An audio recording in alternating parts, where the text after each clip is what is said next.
अस्सलाम वालेकुम दोस्तों। मैं हूं हकीम एम बासिल, देहरादून उत्तराखंड से, और आप देख रहे हैं अपना चैनल लुकमानी आयुर्वेदा। दोस्तों, लॉकडाउन की वजह से मेरा मन नहीं हुआ कि मैं आपके सामने वीडियो बनाता, क्योंकि दवाखाना मुकम्मल बंद रहा। आपके सामने दवाइयां दिखाने के लिए मेरे पास घर में कुछ नहीं होता, इतनी ज्यादा दवाइयां नहीं होती कि मैं वो आपके सामने दिखाता रहूं।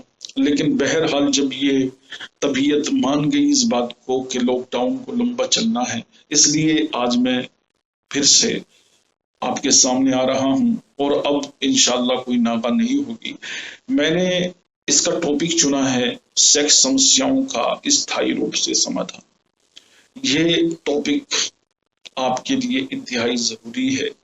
ये टॉपिक ऐसा है कि एक वीडियो में कवर नहीं किया जा सकता। मैं आपसे यही गुजारिश करूंगा, ये निवेदन और रिक्वेस्ट मेरी आपसे रहेगी कि आप अगर पूरी तरीके से जानना चाहते हैं कि सेक्स समस्याओं का स्थायी रूप से समाधान कैसे हो सकता है, तो आपको लुकमानी आयुर्वेदा के साथ जुड़े रहना होगा। तो आते हैं सबसे पहले इस बात की तरफ कि अगर आपको गुप्त रोग है, आपको सेक्स समस्याओं का सामना है, तो आप किस स्टेज में हैं, आपकी एज क्या है, इन तमाम चीजों को देखने के बाद आप किसी भी धर्म से ताल्लुक रखते हो, आपके लिए ये जरूरी है कि अगर आपके अंदर हस्त मैथुन करने की आदत है, तो हस्त मैथुन को छोड़ना हो। हस्त मैथुन कैसे छोड़ेंगे आप? हस्त मैथुन की लत और इच्छा उस वक्त जागती है जब हम अकेले कमरे में होते हैं और हमारे आसपास कोई नहीं होता। हस्त मैथुन छोड़ने के लिए सबसे आसान तरीका यह है कि आप लोगों के साथ बैठें, परिवार के साथ बैठें और अपने लोगों को टाइम दें। अगर आप ऐसा करेंगे तो हस्त मैथुन आपकी छूट जाएगी। दूसरी बात, आप किसी भी धर्म से ताल्लुक रखते हो, मुस्लिम हो, गैर मुस्लिम हो, कोई भी धर्म आपका हो, आपको अपने धर्म के अंदर आस्था जगानी है। आपको अपने धर्म के हिसाब से पूजा पाठ करनी है और अपने धर्म के अंदर विश्वास लेकर के बुरी चीजों की संगत से दूर रहना है और अपने अंदर एक कॉन्फिडेंस, एतमाद पैदा करना है कि मैं अब ये काम नहीं करूंगा। अगर आप अपने धर्म के हिसाब से इबादत करेंगे, पूजा करेंगे, तो मैं समझता हूं कि आपके अंदर एक विश्वास और एक यकीन जागेगा कि आप इस बीमारी से मुक्ति पा सकते हैं। तीसरी बात तीसरी बात यह है कि आपको ऐसे डॉक्टर्स और ऐसे हकीम तलाश करने हैं जो वाकई अपने पेशे में परफेक्ट हो। हर टोपी लगाने वाला, उर्दू बोलने वाला हकीम नहीं हो सकता। यूट्यूब पर जड़ी बूटियों के नाम बताने वाला और ऐसा करने वाला, बुलंद बांग दावे करने वाला हकीम नहीं हो सकता। उसको पहचानिए।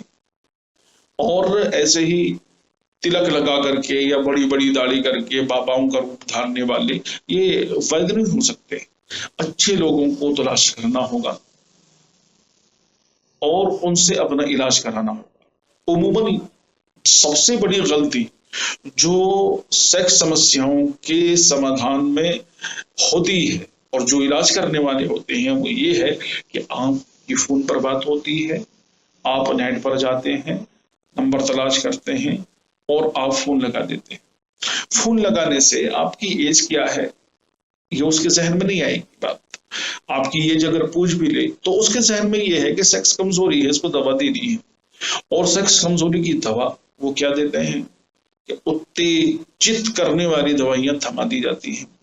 अब ये उत्तेजित करने वाली दवाइयां अगर आपको मिलेंगी पहली स्टेज में, 18 साल से 25 साल के बीच आपकी उम्र है और आपने हस्त मैथुन कर रखा है और आपका वीर्य बिल्कुल पानी की तरह हो गया है और आपके अंदर इरेक्शन भी नहीं है, आपके अंदर टाइमिंग भी नहीं है और आपका वीर्य भी गाढ़ा नहीं है, ऐसी सूरत में अगर आपको उत्तेजित दवाइयां मिल जाती हैं, आपको इरेक्शन वाली दवाइयां मिल जाती हैं, तो ये आपकी बीमारी को और बढ़ा देगा। अगर ये बीमारी आपकी 3 महीने में ठीक होने वाली है तो आपको लगभग इसके लिए 10 महीने लग जाएंगे।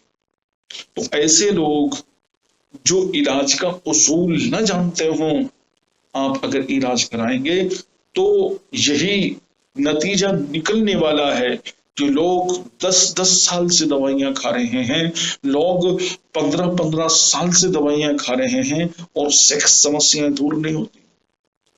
हर जगह से दवाई खाने के बाद मेंटली आदमी सोचने लगता है कैसी कैसी बीमारी है। कैंसर का इलाज हो सकता है, टीबी का इलाज हो सकता है, दम्मे का इलाज हो सकता है और बहुत सारी चीजों का इलाज हो सकता है। इस सेक्स समस्याएं जो हैं वो टीबी से भी ज्यादा खतरनाक हो गई।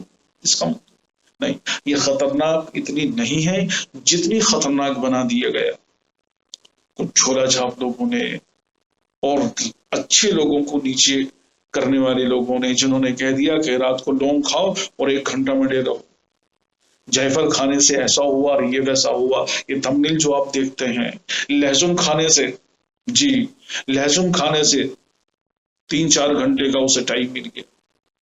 तो ये सारे लोग सिर्फ व्यूज हासिल करने के लिए ऐसी थंबनेल बनाते हैं और उसके अंदर कोई जान नहीं होती। ये आपके सबसे बड़े दुश्मन है। मैं किसी का नाम नहीं लेता। तो आपको ऐसे लोगों को तलाश करना होगा। मैं ये नहीं कहता कि आप मुझे ही तलाश करो, खुदारा ये मेरा मकसद बिल्कुल नहीं है, लेकिन मैं इस हकीकत को आपके सामने लाना चाहता हूं कि आप इसके इलाज में तवज्जो दें। इसके इलाज का उसूल ये है कि सबसे पहले अगर 18 से 25 साल के बीच में उम्र है तो उसको उत्तेजित करने वाली दवाइयां न दी जाएं, बल्कि उसका उसूल ये है कि उसको ऐसी दवाइयां दी जाएं कि उसके वीर्य के विकार दूर हो जाएं और वीर्य शुद्धता की तरफ आ जाए, वीर्य शुद्ध हो जाए, वीर्य में सुकून आ जाए, उसमें चिपचिपाहट खत्म हो जाए जो पेनिस के मुंह से बाहर आती रहती है और उसमें थोड़ा थोड़ा गाढ़ापन आता रहे। 1 महीने से 40 दिन इसके आने में लगते हैं। वीर्य 40 दिन के अंदर बहुत ठीक तरीके से गाढ़ा हो जाता है, उसके वीर्य के विकार दूर हो जाते हैं। और जब वीर्य के विकार दूर हो जाएं तो अब आपको ऐसी दवाइयां देनी होंगी कि उसको वीर्य के अंदर टाइमिंग पैदा करें, पेनिस के अंदर रुका रहने दें। कुव्वते मासिका, जो पीठ के अंदर रीढ़ की हड्डी के अंदर एक कुव्वत होती है कि वो वीर्य रीढ़ की हड्डी से निकल करके पीछे से आता है, अंडकोश में आता है, अंडकोश में आकर के फिर वो बाहर निकलता है। तो ऐसे जो कुव्वते मासिका को बढ़ाएं और रुकावट पैदा करें।